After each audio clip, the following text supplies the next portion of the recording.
Good morning everyone. This is your subject physical education for class 11. So we will be continuing chapter number 3, which is physical fitness, wellness and lifestyle.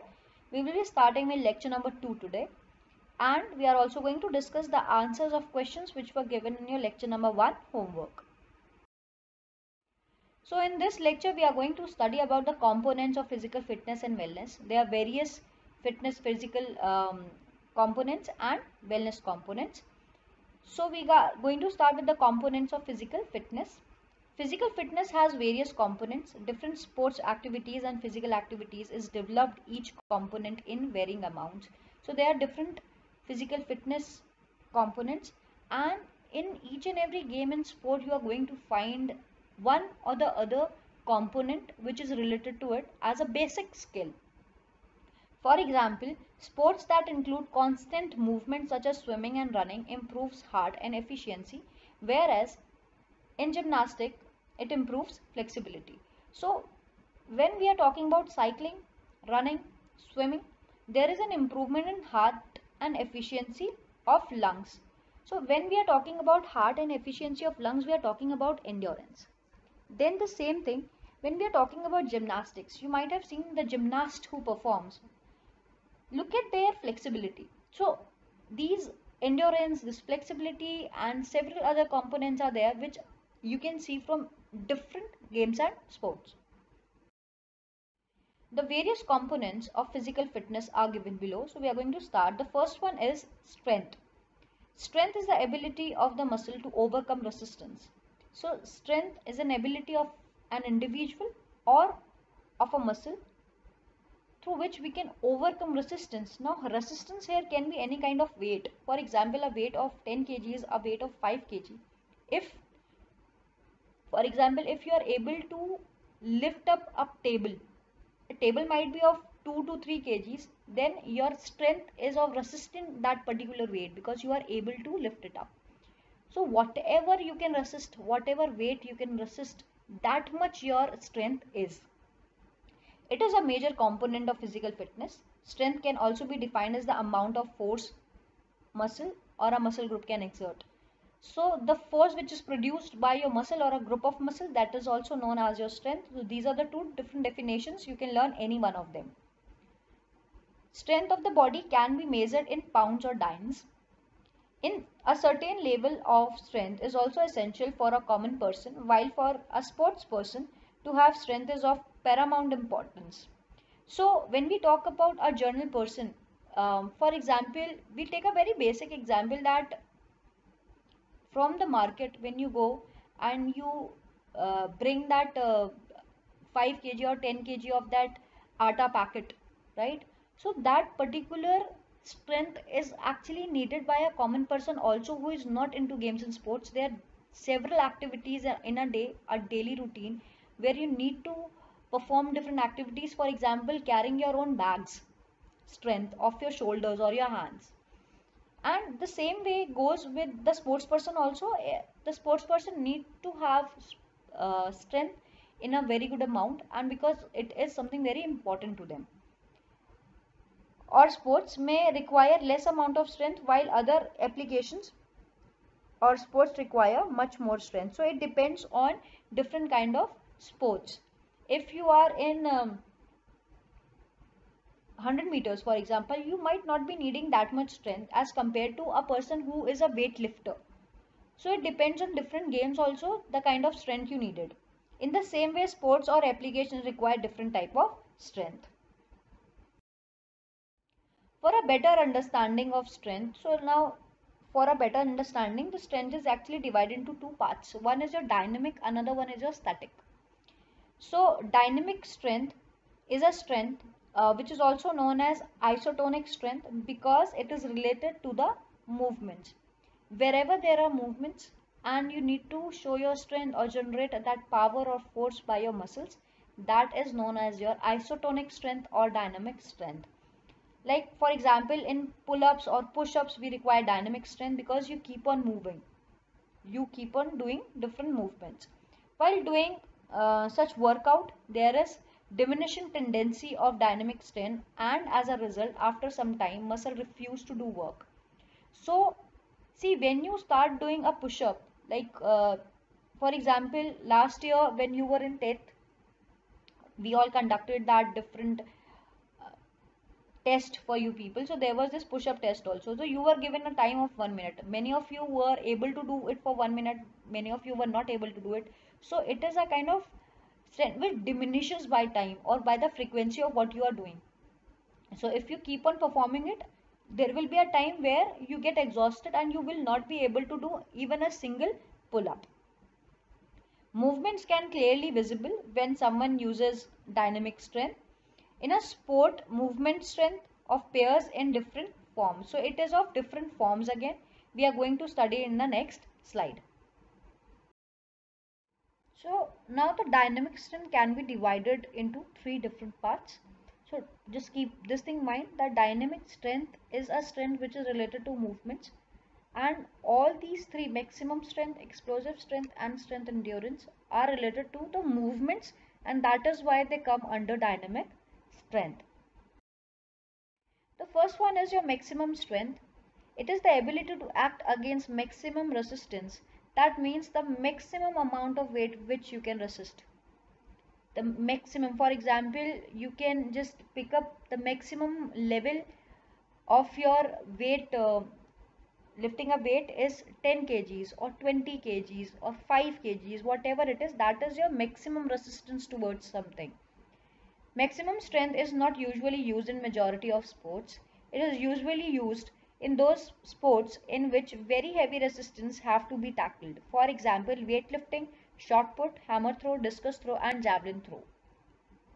Another sports, maximum stress is required for a short period. For example, cross position in Roman rings, in gymnastics, starting and accelerating phase in sprinting events, take off in long jump and high jump and triple jump, and also other kind of sports, maximum strength is really important. So when we talk about maximum strength, that means the maximum amount of weight which you can carry, as I told you before also. So like weight lifting, shot put, hammer throw, all these require maximum amount of strength, because in many of the throwing events you need to show your maximum strength so that that particular object or equipment you can throw it to the maximum distance. And same goes with the weightlifting also. You can lift the maximum weight, only then you can win. Then when we talk about different games like cross position in Roman rings, which is in gymnastics, starting and accelerating the way you say on your mark set and that go. And in that go, when you accelerate, start pushing your strength with your speed, only then you work out. So that time you need maximum strength so that your body can just push yourself and you can move as fast as possible. So maximum strength is mainly needed in sports like throwing events and weightlifting, and it also require in some of the other area or for a very small time, for a very bit of time in few sports also. Next is explosive strength. Now explosive strength can be defined as the ability to overcome resistance with high speed. In fact, it is a combination of strength and speed abilities. So here you need to understand that explosive strength is a combination of two components. One is your strength itself, another one is your speed. Whenever you perform any of the activity in which you need both strength as well as your speed, that is your explosive strength. Now the examples may be your sprint starts, whenever you take the start, weightlifting. Now weightlifting, you will have a question that it was used in maximum strength also. Yes, because you need to lift that weight, that is the maximum weight which you have to lift up, but you have to do it in a speed. When you from a jerk, when you come to the clink, from a clink when you come to the jerk, so you need to do it in a high speed. Same way it goes for shot put, hammer throw also. Now relate this thing.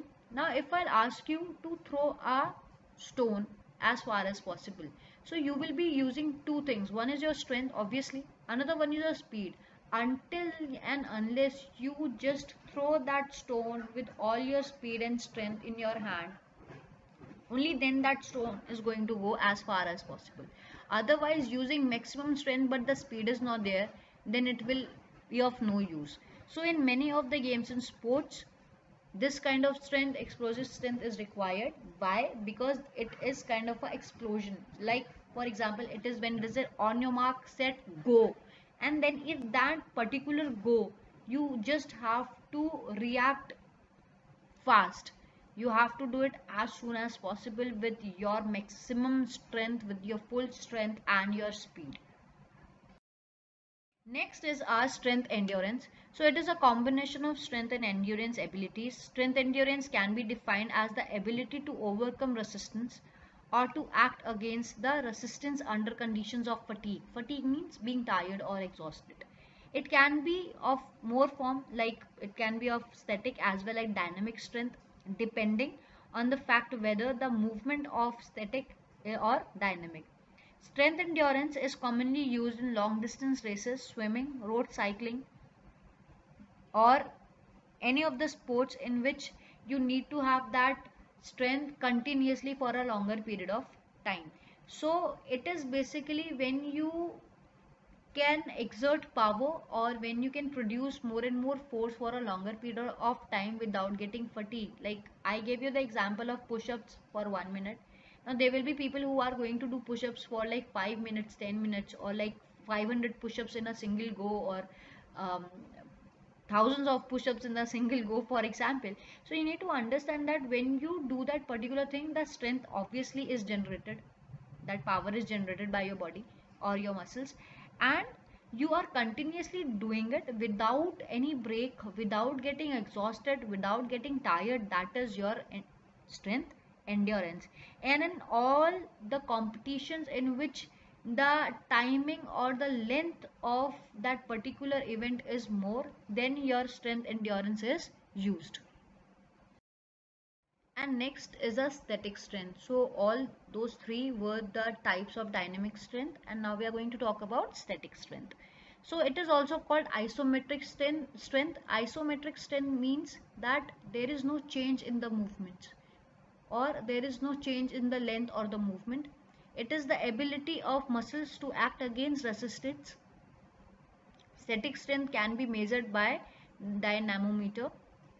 This type of strength is not experienced directly, or opposite strength is not usually applied in sports. It is applied in a phase of different games and sports, or in that particular or different skills. So static strength is kind of a strength. For example, like if I ask you to push the wall, you put your whole strength in pushing the wall, but there will be no movement. Why? Because the wall will not move from its place, and there will be no movement which we can see. But an individual who is pushing that particular wall, he or she is putting her all strength over it. So it is a kind of a strength which is exactly not used in many of the games and sports, but in some few phases in between it might be used. So next physical component is speed. So speed may be defined as the ability or capacity of an individual to perform a movement for the same pattern in the faster rate. So speed is something when you have to perform any of the movement which is of same pattern. For example, if I talk about rotation of arms, we do that forward rotation and backward rotation. If we are doing it in a faster rate, that is also your speed. In fact, speed is the ability to move the body as fast as possible, especially in running.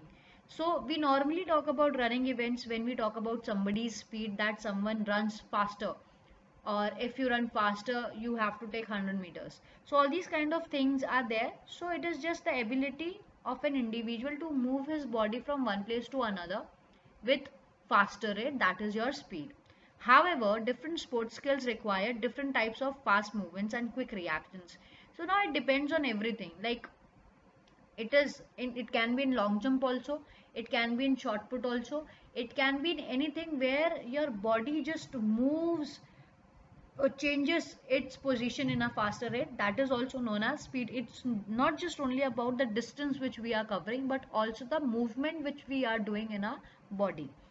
Speed is much more than just running. It includes the speed of body parts such as explosive strength of a shot putter, his body across the throwing circle. So when an individual has to throw the putt or the shot.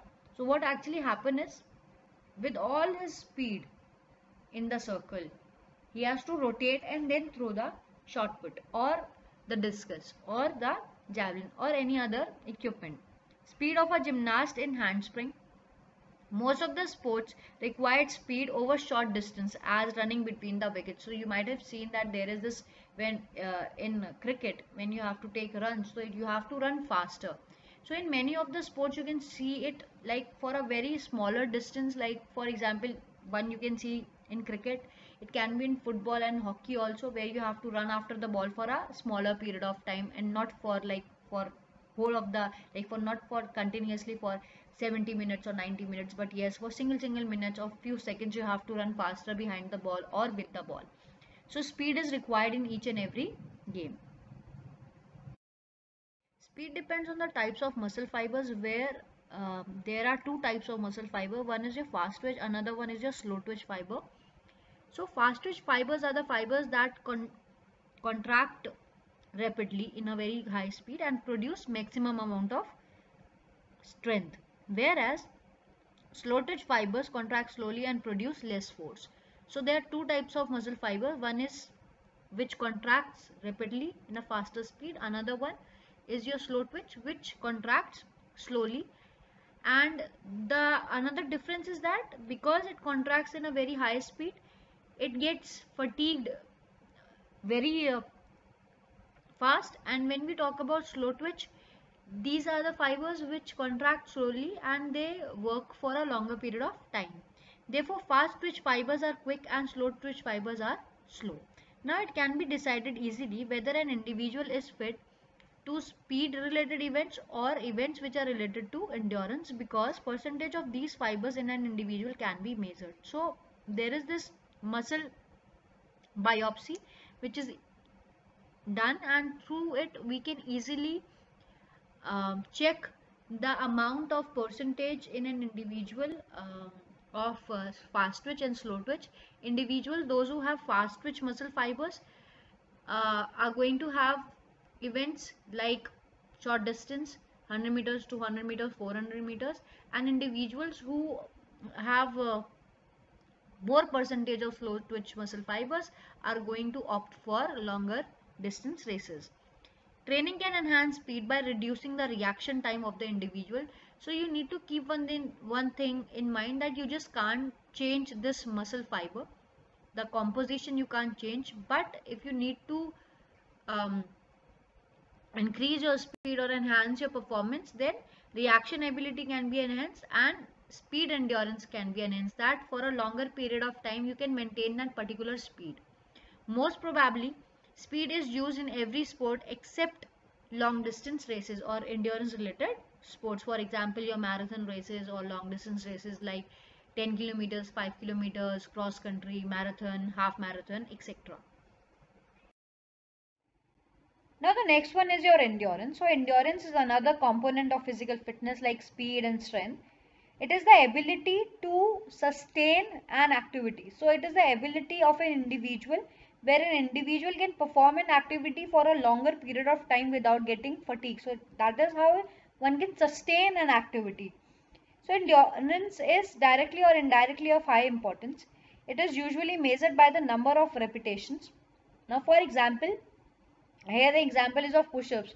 Like in a 1 minute, how many push-ups an individual can take, that will be measuring his or her abdominal muscle endurance.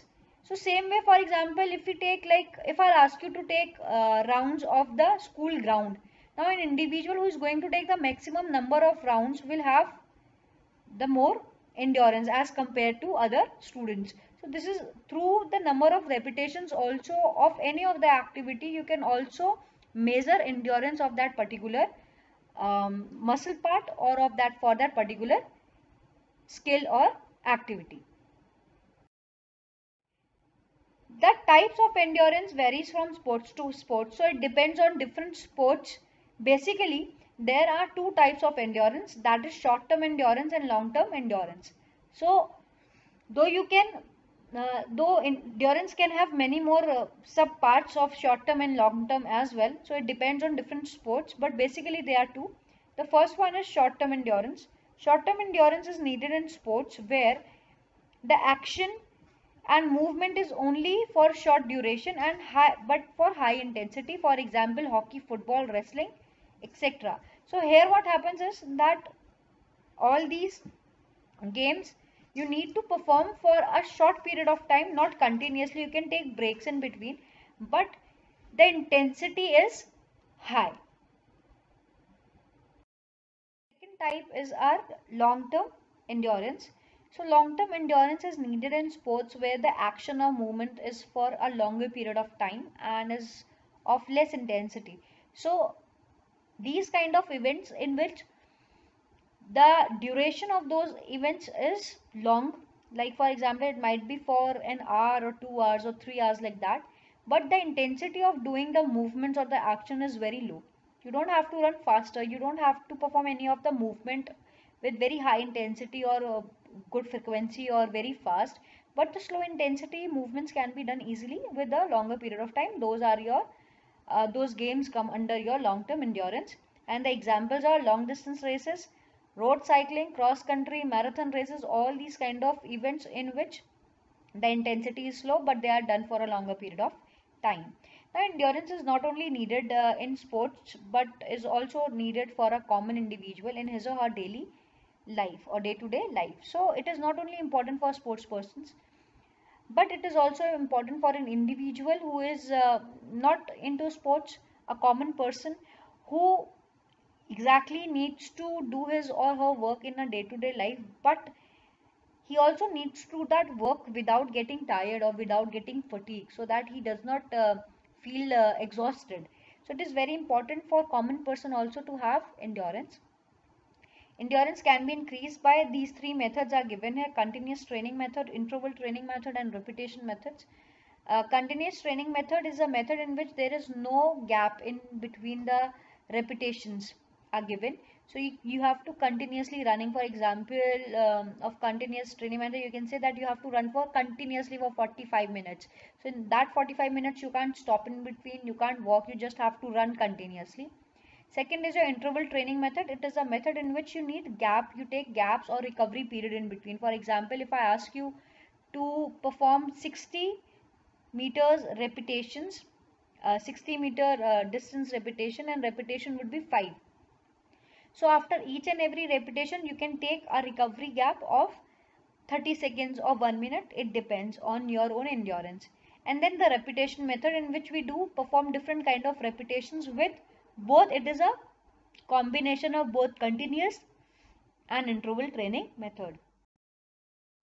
Next is flexibility. So flexibility is a necessary component of physical fitness. Flexibility is a range of movements of the joints. So it is the range of movement of your joint. For example, if you check your elbow, so there is this flexion and extension which is done when you just open the elbow and on when you close. So this is your flexibility. An individual who has proper flexibility can perform his or her work very easily. So an individual who is having good flexibility, he can perform all his work with very ease. Such people seem to be attractive. Usually they tend to have good personality. Flexibility is not only a significant factor in sports but also equally significant for an individual in his or her daily life. The range of movement varies significantly from joint to joint but depends on the structure of joint, tendon, ligament and muscle tissue. So if you can understand from what I said, that if an individual is going to have a good flexibility, then he is going to have good graceful movements. He will be more attractive. The outer appearance will be good. It will be easier for him to um, do different skills or drills or different activities or movements in games and sports also. And now it all actually depends on uh, the structure of the joint. For example, if I talk about the joint in your wrist, okay, so there is this flexion, extension and 2-3 movements which you can perform. But when I talk about the joint of your shoulder, now when you talk about the shoulder joint, you can have this whole circumduction or rotation, but you just can't do it with your elbow, right?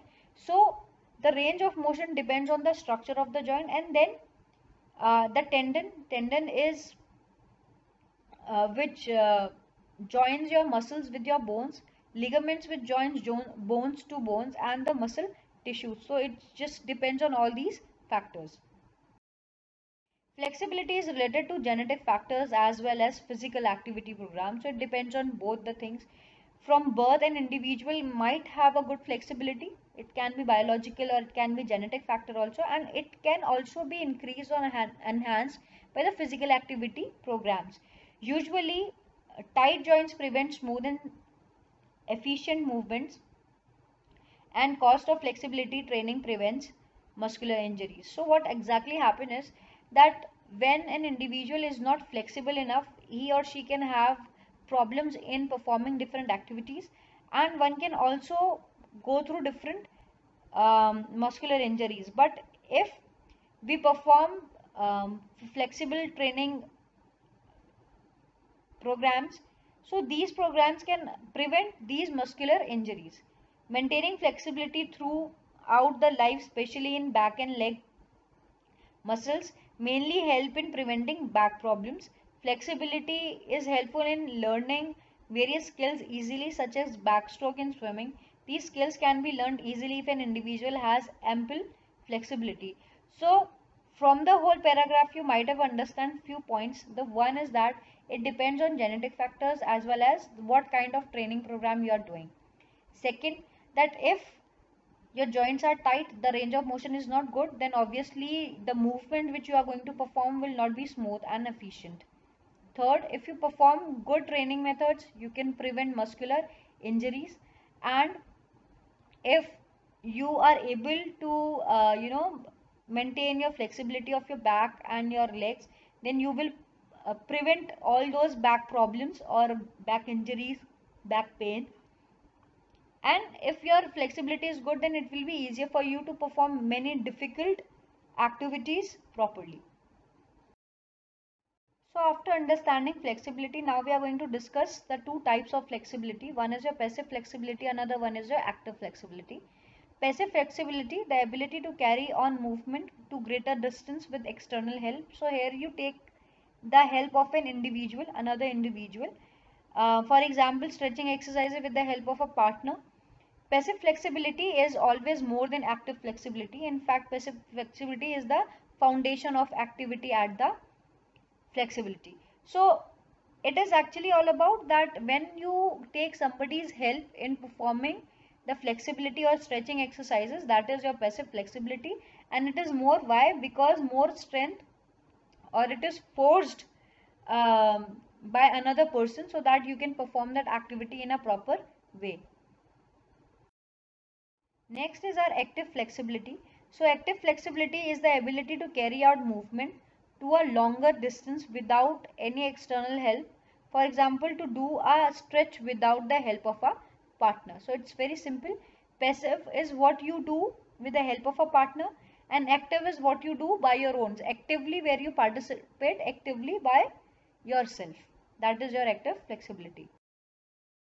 Active flexibility again can be further divided into two parts. One is a static and another one is a dynamic. Now from the words, from the starting we are doing the same thing. Static means where there is no movement, and dynamic means where there are movements. So static flexibility, it is usually required by the sports person when he remains in a static position. For example, while diving, sitting, lying, or any standing or starting position in various sports. Or you can say that if I ask you to bend down, bend forward, and then I ask you to hold in that particular position, that means the stretching is done of those particular movements or of those particular muscles or joints, but the movement, you can't see the movements, right? Then dynamic flexibility, it is needed for carrying out movements to greater distance when an individual is in motion. So for example, if I ask you to do sidewards bending, but in a continuous way, that you bend down and then you come back and then again you bend down. So this is how you do that. So this is dynamic, in which the movements can be seen. The last component of physical fitness is coordinative abilities. It mainly depends on the central nervous system. The coordinative abilities are those abilities of an individual which enable the individual to do various related activities properly as well as efficiently. So it depends, mainly depends on our central nervous system, how we control our body and how we coordinate our central nervous system with various parts of our body, the muscles, the sensory organs and everything. So coordinative abilities are the abilities which enables an individual, which helps an individual to do movements in a very efficient way and in a very graceful way. These abilities can be of various types. It can be balance ability, rhythm ability, adaptation ability, and reaction ability. So balance ability is the ability in which an individual has to balance his body. Rhythm is with the rhythm. For example, if I am counting 1, 2, 3, 4, so with that 1, 2, 3, 4, an individual is performing an activity. Then adaptation ability is the ability in which you adapt to different games and sports and accordingly you coordinate. And then reaction ability is when you react to some of the stimuli. So these types of abilities can be enhanced to journal or specific exercises. Usually a beautiful and graceful movement of our body are directly related to our coordinative abilities. Now the homework for this lecture: define speed. Question number 2, explain the types of dynamic strength. Question number 3, define endurance. Question number 4, what are the two types of flexibility? Explain. Now the discussion of answers of questions from lecture number 1. So in lecture number 1, question number 1 was define physical fitness. Answer it. It is the ability of a person to do daily routine work without fatigue. Moreover, to participate in playful activities and still reserve enough capacity to meet any emergency. Question number 2 was explain the importance of physical fitness and wellness. Answer is physical fitness and wellness are really significant for living and healthy and a well balanced life. These are necessary for reducing the risk of heart and lungs disease. Most of physically fit individuals tend to have lower resting blood pressure. Everyone wants to maintain one's physical fitness to perform the routine work easily. Question number 3 was what do you mean by lifestyle? Answer is lifestyle is a manner of living that reflects the person's values and attitude. Question number 4 is explain the importance of a positive lifestyle. Answer: the importance of positive lifestyle are as follows. First one is increases self confidence. A healthy lifestyle increases the level of fitness of an individual. After being fit, an individual tends to become more self confident and self aware. Next is improves posture. Poor posture is a major cause of physical injuries and often leads to huge problems in later part of the life. So a healthy lifestyle improves the posture and physical appearance. This is the end of your lecture. Thank you.